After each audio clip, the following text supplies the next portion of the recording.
Finally, with the two-tiered focus of the declaration upon bringing the Bikurim, one a national, the other a personal, we might be able to address a puzzling aspect for Rashi's interpretation for the phrase Arami Oved Avi. The question is that if, as Rashi maintains, the Arami is a reference to Lavan, who lived in Padam Aram, should not the individual, in bringing the Bikurim and making a declaration, not stated Lavan Oved Avi, rather than referring to Lavan by using the land in which he lived? Based upon the above, where the point of the declaration is to identify not just the individuals, but rather land in which in one case Yaakov and in another the Bnei Israel spent lengthy periods of time and through God's intercession were saved from the negative plans of the forces that be. As such, the identity of the individual per se is less important than the country in which these events took place.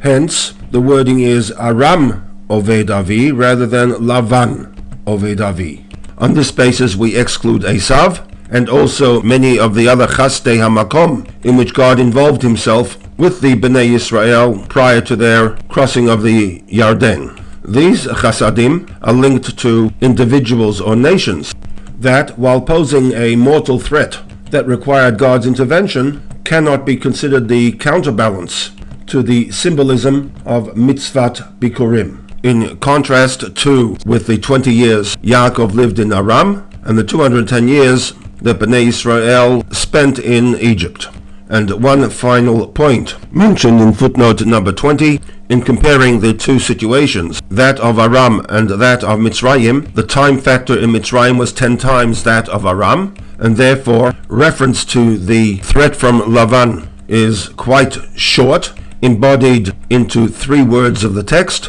Much more detail is offered with respect to the experience that the Bnei Israel had in Mitzrayim, whereby we have 3 entire pasukim rather than 3 words to describe that experience. In the words of the footnote, Val Pizeh, accordingly, Yumtak, we can provide a justification and an explanation, Masha Ikar Ha'arichut Parsha, that in the declaration made in conjunction with the Bikurim there is a greater degree of elaboration, Begalut Ubegulat Mitzrayim, with the negative aspects, the Galut, and the redemption from Mitzrayim, as compared with the situation of Yaakov and Lavan. Kisham Haya Yishuv Ikari, because in the overall picture there was a greater degree of permanence in a foreign land, Kama Dorot, many generations, B'meshach Kol HaChayehem, spanning their entire lives. And with this we bring to a close